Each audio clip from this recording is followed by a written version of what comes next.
Hello student, welcome back. विद्यार्थी मित्रांनो, आज आपल्याला ह्युमन रिप्रोडक्शनमध्ये महत्त्वाची जी प्रोसेस आहे ज्याला गॅमेटोजेनेसिस म्हणतात आणि या गॅमेटोजेनेसिस प्रोसेसच्या बाबतीत चर्चा करायची. ओके, तर सगळ्यात अगोदर गॅमेटोजेनेसिस म्हणजे काय याच्या बाबतीत आपण या ठिकाणी कन्सेप्ट पाहूया. तर एक सिंपल आपण या ठिकाणी म्हणू शकतो फॉर्मेशन ऑफ गॅमेट्स. काय सांगितलं मी तुम्हाला? Formation of gamete is called as gametogenesis. Gamete तयार होण्याच्या प्रोसेसला काय म्हणत असतात? गॅमेटोजेनेसिस. लक्षात. जसं आपल्याला माहिती आहे मेल गॅमेट कोणता असतो सांगा बरं? मेल गॅमेट म्हणजे या ठिकाणी काय असणार आहे? स्पर्मॅटोझोआ किंवा स्पर्म. ओके. आणि फिमेल गॅमेट कोणता असतो?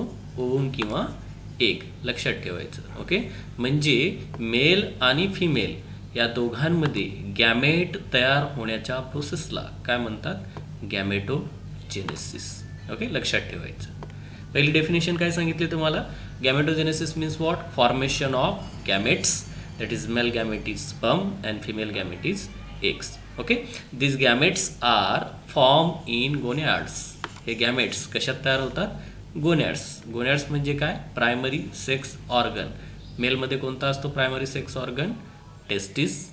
आणि फिमेलमध्ये ओव्हरीज असते. ओके, हे जे टेस्टिस आणि ओव्हरीज आहे तर यांच्यामध्ये असलेले जे प्रीमॉर्डियल जर्म सेल असतात ज्याला जर्मिनल इपिथिलियल सेल असं सुद्धा म्हणतात, तर हे जर्मिनल इपिथिलियल सेल गॅमेट तयार करण्यासाठी मदत करत असते. ओके, तर या ठिकाणी ह्युमन बिंगमध्ये मेलमध्ये गॅमेट तयार होण्याच्या प्रोसेसला स्पर्मॅटोजेनेसिस म्हणतात. लक्षात ठेवायचं, व्यवस्थित लक्षात ठेवा. मेल गॅमेट तयार होण्याच्या प्रोसेसला काय म्हणतात? स्पर्मॅटोजेनेसिस. ओके, जेनेसिस म्हणजे फॉर्मेशन. तर बघा, formation of male gamete that is sperm or spermatozoa is called as spermatogenesis. लक्षात ठेवायचं, व्यवस्थित लक्षात घ्या. मेल गॅमेट तयार होण्याच्या प्रोसेसला काय म्हणतात? स्पर्मॅटोजेनेसिस. ओके, मेल गॅमेट कोणता आहे मग? स्पर्म किंवा spermatozoa. Okay, sperm produce by germinal epithelium of testis. टेस्टिसमध्ये असलेले जे काही जर्मिनल इपिथिलियल सेल आहेत, टेस्टिसमध्ये असलेलं जे काही जर्मिनल इपिथिलियल सेल आहेत, तर या जर्मिनल इपिथिलियल सेल काय तयार करतात? मेल गॅमेट तयार करतात, ज्याला आपण म्हणतोय स्पर्म. बघा, during puberty hypothalamus secretion of gonadotropin release hormone. या ठिकाणी लक्षात घ्या, ज्यावेळीस मेलमध्ये प्युबर्टी येत असते म्हणजे परिपक्वता येत असते त्यावेळीस मेलचं जो हायपोथॅलॅमस आहे, hypothalamus this is an gland, okay, which is present in brain. Okay, तर या ठिकाणी लक्षात घ्या, ब्रेनमध्ये प्रेझेंट असलेली जी हायपोथॅलॅमस ग्रंथी, तर ही हायपोथॅलॅमस ग्रंथी ज्यावेळेस मॅच्युरिटी येणार आहे कोणामध्ये? मेलमध्ये, त्यावेळेस गोनॅडोट्रॉपिन रिलीजिंग हार्मोन सिक्रेट करणार आहे. लक्षात. गोनॅडोट्रॉपिन म्हणजे या ठिकाणी मेलसाठी फॉलिकल स्टिम्युलेटिंग हार्मोन इस्ट्रोजन असतो आणि दुसरा असतो टेस्टोस्टेरॉन, ज्याला मेल सेक्स हार्मोन असं सुद्धा म्हणत असतात. तर हे हार्मोन या ठिकाणी सिक्रेट करण्याचं काम हायपोथॅलॅमस करत असतो, गोनॅडोट्रॉपिक रिलीजिंग हार्मोन. ओके, जो फॉलिकल स्टिम्युलेटिंग हार्मोन आहे तर हा फॉलिकल स्टिम्युलेटिंग हार्मोन स्पर्मॅटोजेनेसिसला प्रमोट करत असतो, म्हणजे स्पर्मॅटोजेनेसिस घडवून आणण्यासाठी मदत करणारे. ओके, स्पर्मॅटोजेनेसिस म्हणजेच काय सांगितलं तुम्हाला? Formation of male gamete. Okay, तो फॉलिकल स्टिम्युलेटिंग हार्मोन या ठिकाणी काय करतोय? जी स्पर्मॅटोजेनेसिस प्रोसेस आहे तिला इंड्यूस करतो, तिला इन्क्रीज करायचं काम करतो. लक्षात. फॉलिकल स्टिम्युलेटिंग हार्मोन कोणता असतो मग? इस्ट्रोजन. लक्षात ठेवायचं. नेक्स्ट थिंग काय सांगितली बघा, seminiferous tubule lined by single layer of cuboidal epithelial cell called germinal epithelium. Okay, आता व्यवस्थित लक्षात घ्या. टेस्टिसचं बेसिक युनिट काय आहे? Seminiferous tubule.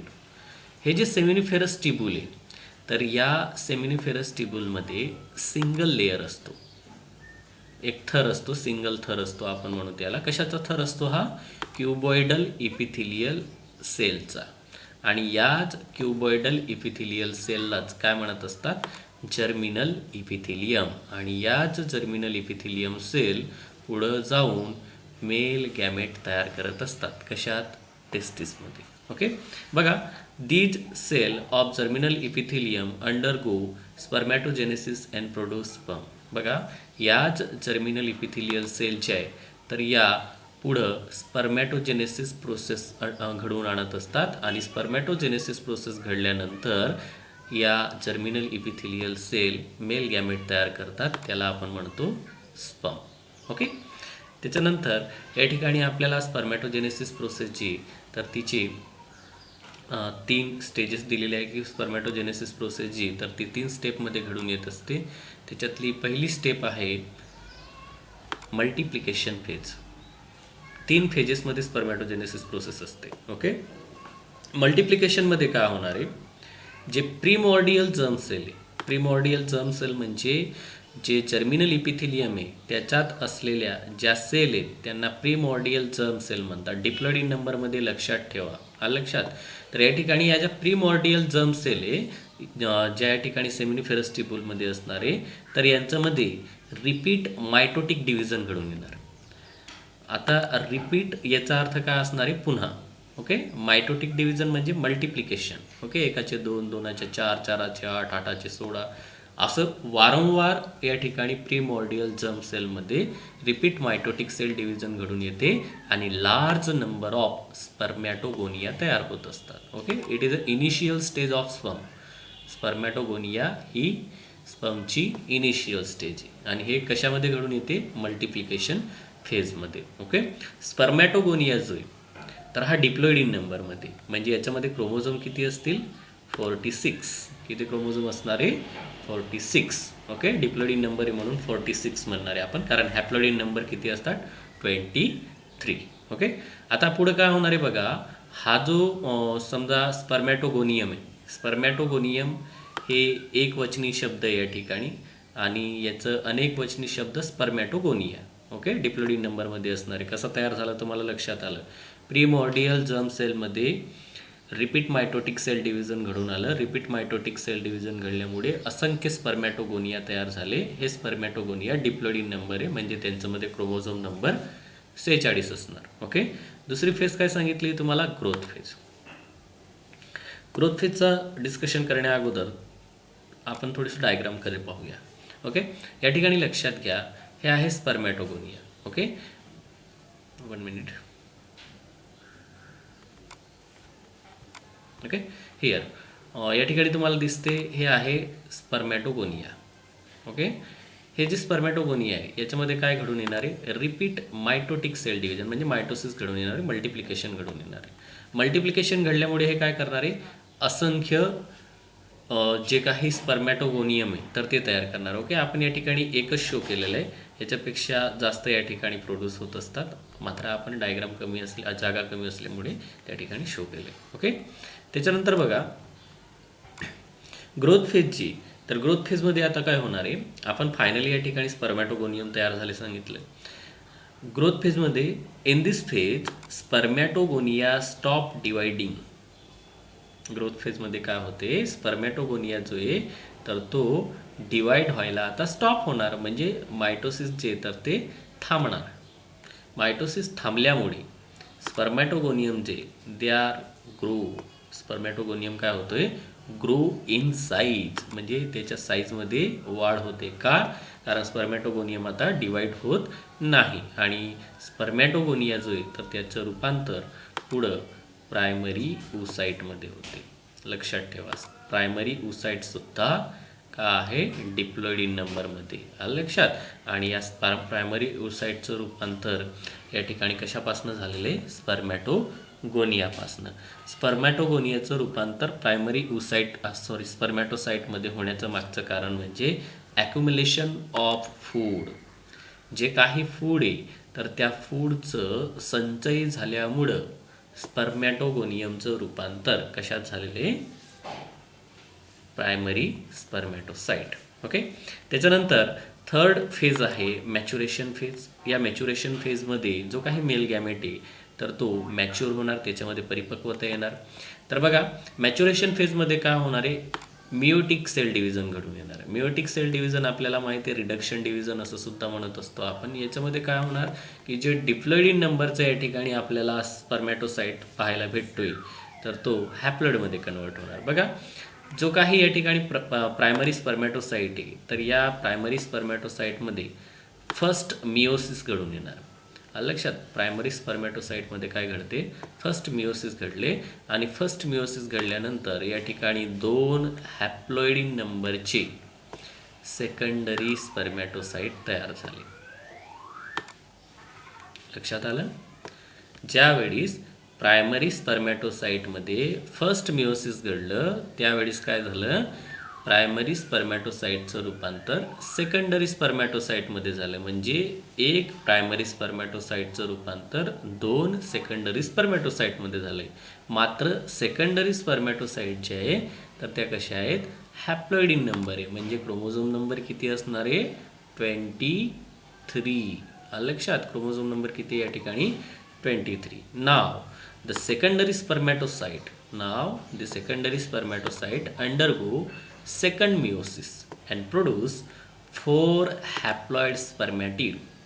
आता काय होणार आहे जो हॅप्लॉइड इन नंबरचा सेकंडरी स्पर्मॅटोसाइट होता त्याच्यामध्ये सेकंड मिओसिस घडून आलं आणि सेकंड मिओसिस घडल्यानंतर त्याच्यापासनं 4 स्पर्मॅटिड तयार झालेत. व्यवस्थित लक्षात ठेवा प्रायमरी स्पर्मॅटोसाइट जो आहे प्रायमरी स्पर्मॅटोसाइटमध्ये फर्स्ट मिओसिस घडल्यानंतर सेकंडरी स्पर्मॅटोसाइट तयार झाला. सेकंडरी स्पर्मॅटोसाइटमध्ये सेकंड मिओसिस घडल्यानंतर 4 हॅप्लॉइड इन नंबरचे स्पर्मॅटिड तयार झाले.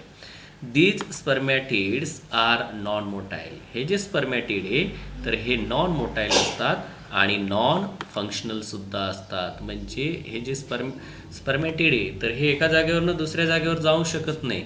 आणि दुसरी थिंग काय सांगितली तुम्हाला ते क्रियाशील सुद्धा नसतात म्हणजे ते ॲक्टिव्ह नसतात. ओके बघा spermatid converts into functional spermatozoa by the process called spermiogenesis. लक्षात ठेवा व्यवस्थित. ओके स्पर्मॅटिडचं रूपांतर कशात होते स्पर्मॅटोझोआमध्ये म्हणजे स्पर्ममध्ये होते. लक्षात म्हणजे या ठिकाणी व्यवस्थित लक्षात घ्या स्पर्मॅटिडचं रूपांतर स्पर्ममध्ये होते त्या प्रोसेसला काय म्हणताय स्पर्मिओजेनेसिस. व्यवस्थित लक्षात ठेवायचं. ओके बघा या ठिकाणी तुम्हाला डायग्राम सुद्धा दिलेली व्यवस्थित लक्षात तुम्ही घेऊ शकतात.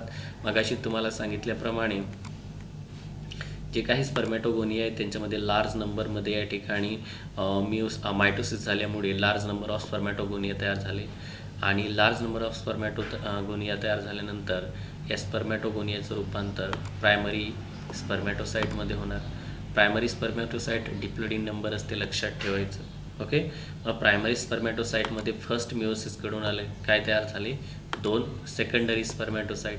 2 सेकंडरी स्पर्मॅटोसाइट हॅप्लॉइड इन नंबरचे. मग सेकंडरी स्पर्मॅटोसाइटमध्ये काय घडून येणार आहे सेकंड मिओसिस घडून येणार आहे. सेकंड मिओसिस घडल्यामुळे या ठिकाणी किती स्पर्मॅटिड तयार होत आहेत 4 स्पर्मॅटिड तयार होत आहेत. ओके पण हे स्पर्मॅटिड जे तर हे कसे आहेत नॉन मोटाईल आहेत आणि नॉन फंक्शनल आहेत. लक्षात मग त्यांचं रूपांतर कशात होणार आहे या ठिकाणी स्पर्मॅटोझोआमध्ये. कोणत्या प्रोसेसद्वारे स्पर्मिओजेनेसिस. कोणत्या प्रोसेसद्वारे स्पर्मिओजेनेसिस. ओके लक्षात ठेवा स्पर्मॅटिडचं रूपांतर स्पर्ममध्ये होण्याच्या प्रोसेसला काय म्हणतात स्पर्मिओजेनेसिस. ओके तर बघा during maturation phase sperm head remain attached to serotonin cell for nourishment. बघा ज्यावेळी स्पर्मॅटोजेनेसिस प्रोसेस घडून येणारी त्यावेळीस जे काही मेल गॅमेट आहे तर त्या मेल गॅमेटचं जे हेड असणार आहे तर ते सेरोटोनिन सेलला अटॅच असते. कशासाठी नरिशमेंटसाठी पोषणासाठी. लक्षात त्याच्यानंतर बघा sperm tail hanging in lumen of seminiferous tubule. आणि स्पर्मची जी टेल असणारी तर ती जो काही सेमिनिफेरस टिब्यूल आहे तर या सेमिनिफेरस टिब्यूलचा मधल्या भागामध्ये हँग आउट होणार आहे म्हणजे लटकणार आहे. लक्षात व्यवस्थित लक्षात घ्या हेडचा भाग जो आहे तर तो सेरोटोनिन सेलला अटॅच झाला आहे आणि टेल जी तर ती सेमिनिफेरस टिब्यूल्समध्ये हँगिंग आउट होते. ओके, बघा ड्युरिंग स्पर्मॅटोजेनेसिस लेंथ ऑफ स्पर्मॅटिड इन्क्रीजेस. या ठिकाणी स्पर्मिओजेनेसिस आपण म्हणूया. ज्यावेळेस स्पर्मॅटिडमध्ये स्पर्मिओजेनेसिस प्रोसेस घडणार त्यावेळेस स्पर्मॅटिड जे तर त्याची लेंथ जी तर ती काय होत जाते, इन्क्रीज होत जाते. ओके, त्याच्यानंतर बघा centriole arrange primary and distal centriole. Okay, या ठिकाणी बघा सेंट्रिओल हा एक सुद्धा पेशी अंगक आहे जो मेल गॅमेटमध्ये आपल्याला पाहायला भेटत असतो. दोन या ठिकाणी प्रॉक्सिमल आणि डिस्टल असे दोन सेंट्रिओल असतात. प्रॉक्सिमलला आपण प्रायमरी सेंट्रिओल म्हणू आणि दुसरा आहे डिस्टल सेंट्रिओल. असे दोन सेंट्रिओल आपल्याला या ठिकाणी जो काही मेल गॅमेट आहे त्याच्यामध्ये पाहायला भेटणार आहे. पुढं आपण त्याची चर्चा करणारच आहे. त्याच्यानंतर बघा mitochondria become spirally coiled on middle piece. बघा जो मेल गॅमेट असणार आहे तर मेल गॅमेटचा जो मिडल पीस आहे म्हणजे बॉडीचा जो भाग आहे, मधला जो भाग आहे तर तो कशापासून तयार झालेला आहे, मायटोकॉन्ड्रियापासून तयार झालेला आहे. ओके, आणि हेड जे एक्रोझोम जे तर ते गॉल्गी कॉम्प्लेक्सपासून तयार झाले. हेड म्हणणार नाही आपण याला, समोरचा भाग असतो मेल गॅमेटचा हा जो हेडचा वरच्या रिजनला प्रेझेंट असतो. याच्यामध्ये या ठिकाणी ॲक्रोझोम म्हणत असतो आपण त्याला. आणि हा जो ॲक्रोझोम आहे तर हा गोल्गी कॉम्प्लेक्सपासून तयार झाला आहे. ओके, हे पेशी अंगक आहेत वेगवेगळे, मायटोकॉन्ड्रिया, गोल्गी कॉम्प्लेक्स, सेंट्रिओल. लक्षात हे आपण पुढचा जो टॉपिक आहे ज्याला आपण स्ट्रक्चर ऑफ मेल गॅमेट म्हणणार आहे आणि त्या मेल गॅमेटमध्ये आपण ते स्ट्रक्चर पाहणार आहोत. ओके, धन्यवाद.